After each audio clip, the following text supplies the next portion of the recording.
Dude, as a Yankee fan, what's the team that strikes the most fear in your heart in the American League? That's a good question.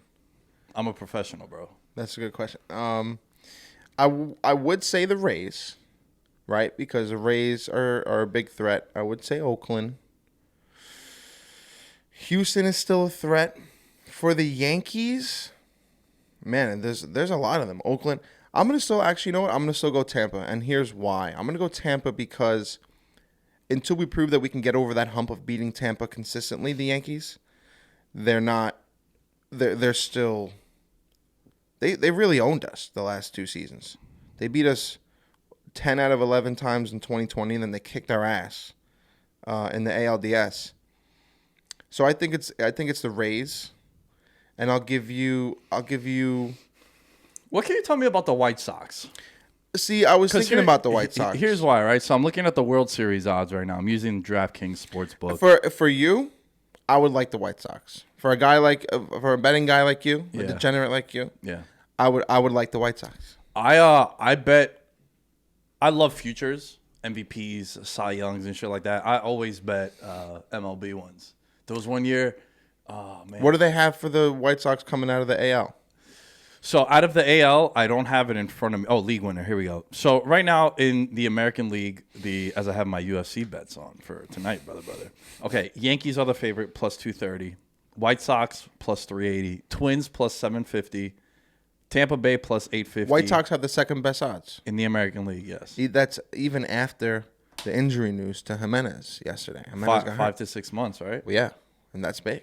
Yeah. Wow. They signed Lance Lynn. Yo, there was one year, AJ Pollock. You Oh, remember? yeah. On the Diamondbacks. I think he won the hits. Like, he had the most hits in the league. And then that next year in spring training, he, broke his forearm. Yeah. Sliding into second. Yep. Boss hits me up and goes, bro, they haven't pulled his hit total off the website. He's like, we got to hammer the under. I was like, yo, the under's like 240 or some shit. He's like, dude, he's going to be out 6 to 8 weeks. He's like, even if he comes back, he's like, there's not enough. He won't. Yeah. Yo, we fucking max bet it. Free money. Wow. Look at you. See, someone like me, I would never know that. So with player props, sometimes they're late to pull them down off the market. But, how late?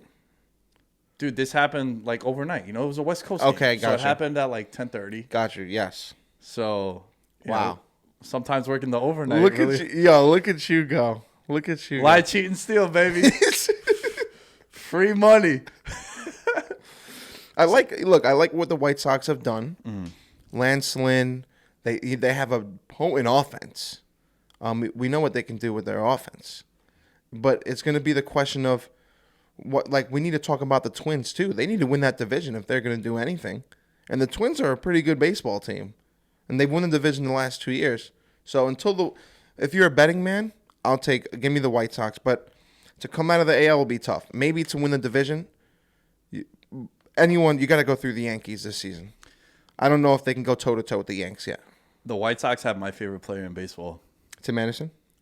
The level of I don't give a fuck that he has is amazing. Yeah, he's wild. Oh, you don't like bat flips? Here it is. Yeah. What's good? He's brought flashback because Yes. it was always, the Cubs were always the flashy team in Chicago. Now he's bringing a lot of conversation back, and he's attracting a lot of players to go play for Chicago as well. And he can swing it with the best of everybody. Yo, why is it that hardcore baseball fans, they get so butthurt about passion and displaying emotion? Remember Jose Bautista? Yeah. Yeah, I remember we were having this debate back in the day Yeah. with Boston Tim also, and they're super baseball fans, and Tim is the super purist. He hates the shift, right? Yeah. And I was like, yo, bro, you gotta understand, Jose Bautista that was the biggest moment of his career. Yeah. They're at home. It's 40,000 people going nuts. Yeah, It's a you act playoff on game. impulse. Yeah. You've been on a ship bag. That's the biggest moment of your career. Yes. Yeah, I'm gonna 8 Mississippi my home run. Yeah. And fuck, that's the best shit. You're asking me how I feel about it? Yeah, how do you feel about that, yo? A guy fucking just hits a triple and he slides in and then he gets up and he's mad So hype. here's a funny story, right? I'm going to tell you. This is how I feel about it. And we played high school baseball together. Coach Rotundi, right? I lead off the game my junior year. I lead off the game with a triple, right? He batted me lead off. I lead off the game with a triple. I get to third base. I slide in head first and I scream. Right? I get up. I'm like, yeah. I pound my chest. He yanks me. He yanked me right there. And I was like, what the hell? He reamed me out. He's like, I've seen you do that over 20 times. Act like you've done it before. You know what I'm saying? But what happens when you haven't? So, exactly. So what happens when you haven't? I don't know. See, that's when I'm all for it, right? In those situations, in a big playoff game, right? Can people be a little bit excessive with it? Yes. But also, it is what it is. I'm an old school baseball fan when it comes to certain things.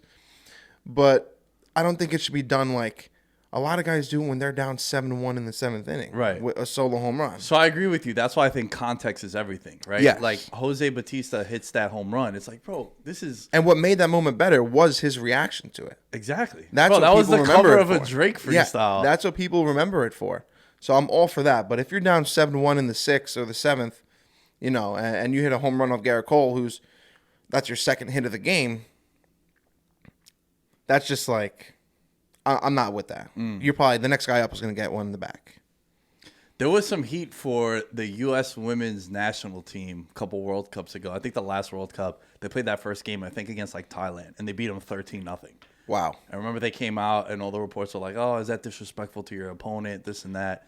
And Megan Rapinoe, I was telling John was on the podcast the other day, and she was on the screen because she's been spearheading the equal pay thing for the women's national team. Fun fact, the U.S. women's national team was the first one to really shine light on the equal pay thing for women's sports. And I was telling John, I was like, yo, she's in my Mount Rushmore of athletes that are just gangster, bro. Yeah. Like, she don't give a fuck, right? She doesn't. So she scored a goal in that game, and it was like 9-0, and she celebrated like excessive. And I was like, yo, celebrate. Like running and like sliding, right? Yeah, she did like a choreographed dance. I'm like, yo, I don't care about the whole sportsmanship thing. Like Brosnan used to say that too, right? Another Owls coach. Yo, if you get on the field with someone, you have every right to beat the piss out of them. Yeah. Right? Yeah. He's like, when you're up 45-0 on someone, you don't need to do a choreographed touchdown celebration. Yeah. So when people were outraged about the women's national team scoring 13 goals, I was like, I have score 23 goals. Yeah. I was like, yo, you don't really need to choreograph a celebration. Like, save that one for a more meaningful one. Yeah, so like what you're saying, like context is everything. Yeah, if you're doing that in a spring training game, I'd be Yeah. like, that's a little excessive, bro. But if you're doing that fucking game 5 on the road in fucking Houston and Judge hits a home run, it's like, yeah, I want him to fucking throw his cup at Altuve. Like, I want him to go take him nuts. with him when he rounds second. Yeah, yo, like you gotta. So back to Tim Anderson and the White Sox, man. He's bringing some flash. I think he's a guy who should. And there's always that debate about why aren't MLB guys more marketable, right? One of the big talking points on like sports television and sports shows is, you know, if Mike Trout was to walk down the street in Times Square, no one's gonna know who he is. Yeah, nobody And except for me. Yeah, and you. Well, like, yeah, the baseball fan, but, yes. you know, like Tom Brady walks down the street. Everybody knows Brady, Odell, you know, guys like that. Yeah.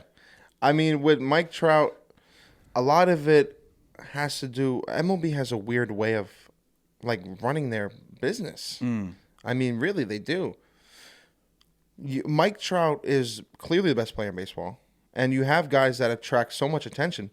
But they don't, you know, every Sunday night game is Yankees-Mets, or it's Yankees-Braves, or it's Yankees-Toronto, or it's Boston-Tampa, or it's L.A. and San Diego. If they want to be able to get more of the casual fan base and they have to have scheduling so that more people see Mike Trout. He plays in the East Coast. Maybe when there's a boost in viewership opening day, All-Star break, you know, in between All-Star break, towards the end of the season, you know, or against the Yankees, maybe to start this, something like that. But they don't, and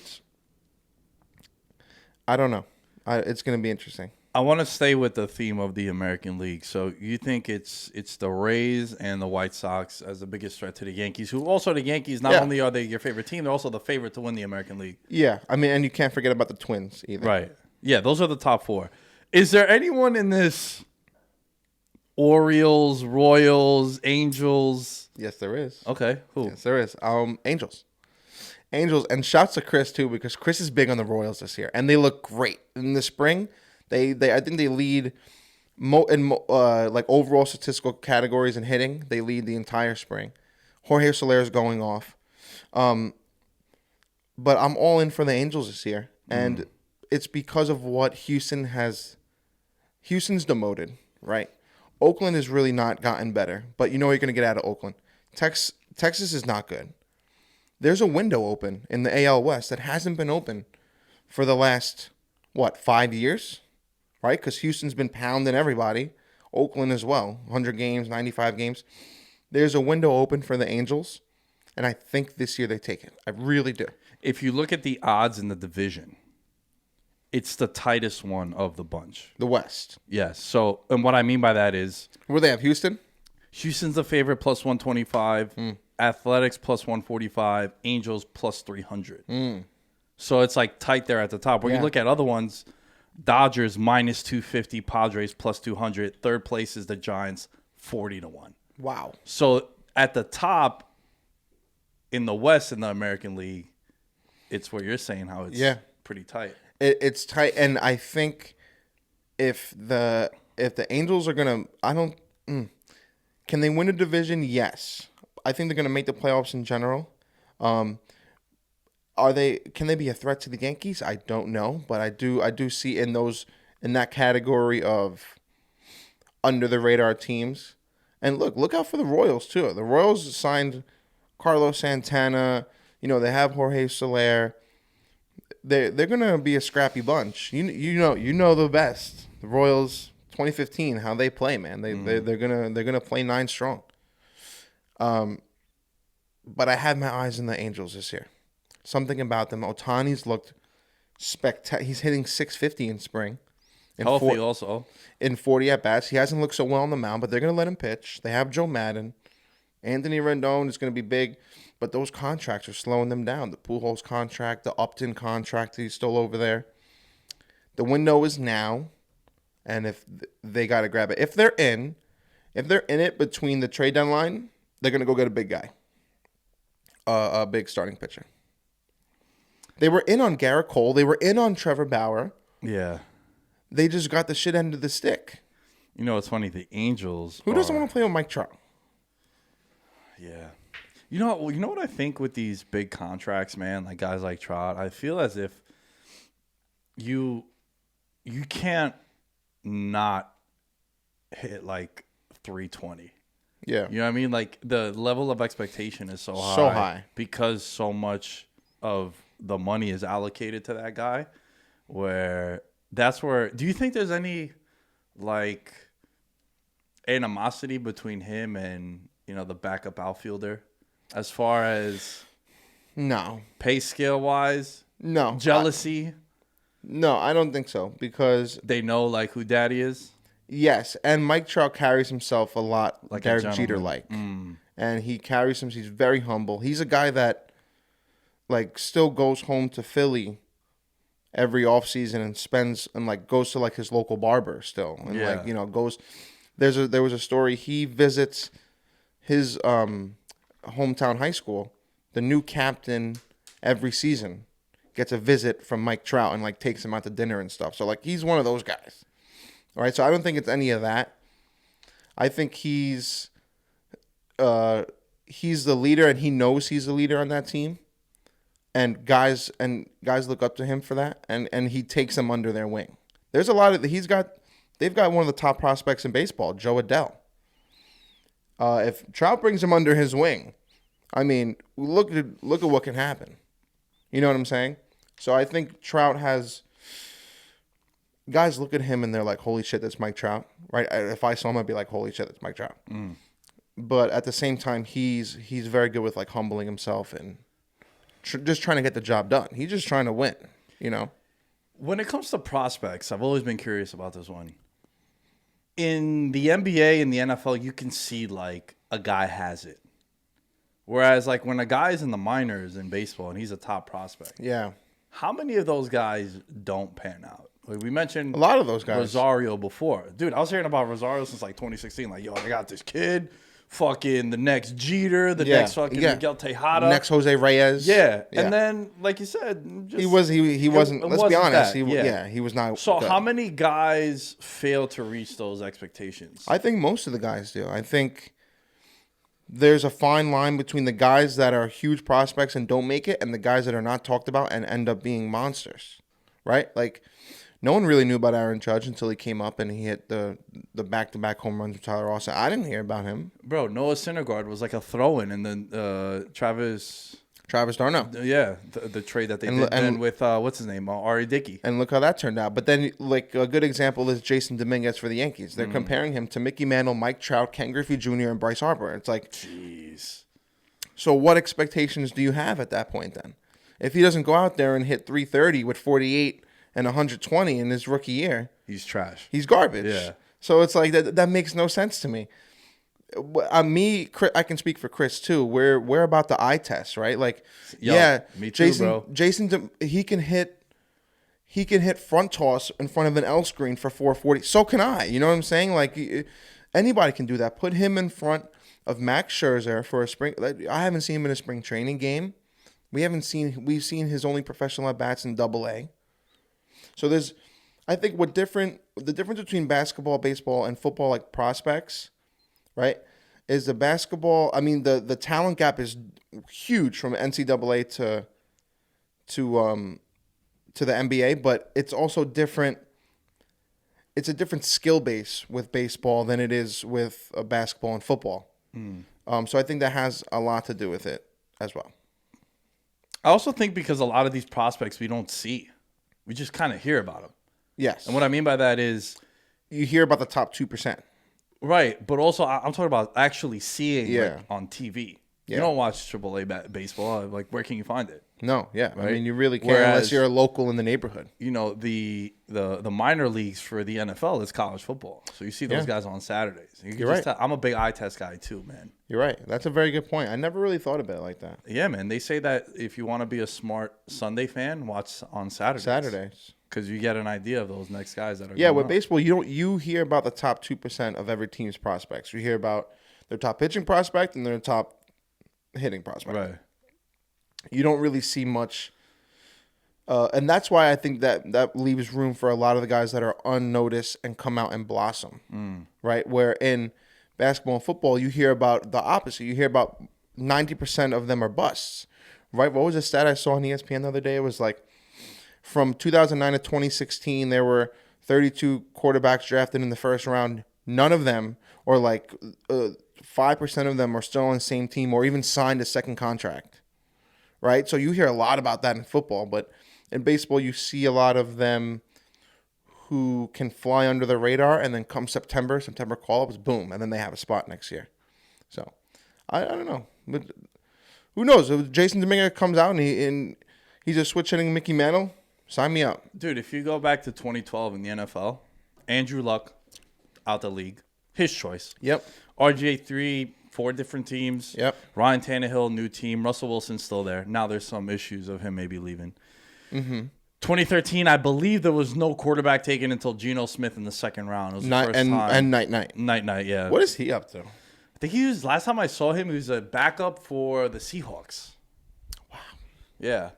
You go to Geno Smith. Yeah, you go to 2015, Winston and Mariota, different teams. Yep, both backups. You go to 2016, Jared Goff traded, Carson Wentz traded, Dak Prescott hurt, coming back, he's still there. You go to 2019, who knows about Daniel Jones? Sorry, how did I skip 2018? Sam Darnold, probably on a new team. Baker Mayfield finally showed flashes last year. Blossom a little bit. Josh Allen finally last year. Josh Rosen probably going to go to the XFL. Yeah. Biggest L that I've taken. I was like ready to like sell my house, which I don't have, but like hypothetically speaking for Josh Rosen. Really? Yeah, I loved him coming out, man. No. And I've been pretty accurate in like spotting like quarterbacks that are going to work and aren't. So what do you think about like Lawrence and Wilson? So I like both. Lawrence, dude, has been the guy since he was like 16 years old. So you think he's gonna be Yeah, he's the like a Pro Bowler? Oh, he's like an NFL MVP caliber guy. He's yeah. Zach Wilson. I like Zach. I like with the footage from his pro day, man. So here's the thing. The pro days are one of my least favorite things in all of sports because you don't have the game action like that we were talking about. Air. Yeah. Okay. So it's like the same thing. It's like taking front toss in front of an L screen. Bingo. Yeah. Because I saw him roll around to the left. Yeah. And he came. He launched that ball like off his back foot, coming with his weight coming back. My favorite thing about him, and I'm a big fan of quarterbacks like him in the sense where he plays at BYU. You don't got much talent around you. Yeah. There's a reason, I think, why no quarterback from Alabama has really been the guy. Because you're playing with Amari Cooper, Julio Jones, Devontae Smith. You're playing with Derrick Henry. Your offensive lineman, every year you have 3 guys. So the talent around you. And I was hesitant on Joe Burrow for that reason because that LSU I love team, me some Joey B. Joey B is the man. Chris, shouts to Chris, too. Yeah, he got Bengals. me a fire Joey B shirt. Yo, I'm a Bengals fan now, by the way. Yeah. So my man Joey B. So, like with him, I took a little bit of an L because I thought, first of all, he was a one-hit wonder in the sense where, prior to that 2019 season, no one thought he'd be a first-round pick, let alone the number 1 overall pick. Yes. But then he has a lights-out year. And then you look, Justin Jefferson on the Vikings, fucking should have won Rookie of the Year, in my opinion. And then you're looking at Chase, who's coming out this year, going to be a top 10 pick wide receiver, CEH on the Chiefs. So my thing is, I always will defer if there's 2 prospects that I like that are the same. One goes to Ohio State, the other one goes to BYU. Oh, perfect example this year. Yeah. Justin Fields and Zach Wilson. I'd probably go with Wilson because he has less around him. He has less around him, and he's productive. That's a very good point. I mean, I didn't really think of it like that. So you think the Jets are going to take him at 2? I think so, yeah. I think so, too. I mean, it's time to – I think they've got to move on from Sam Darnold. I mean, he's also been a victim in that system. Right. At what point you have to ask yourself, is he damaged goods? Yes, but then, you bring Wilson in, you're bringing him into essentially the same system. So are you setting him up for failure? You don't have much around him. Me and Chris's thing is this. The Bengals have 6, right? 5 or 6? 5. Miami picked 6, I think. Doesn't matter. They're going to pick the offensive lineman from Oregon. Let's hope. We have a thing that's hashtag protect Joey B at all costs. Yeah, it should be that way.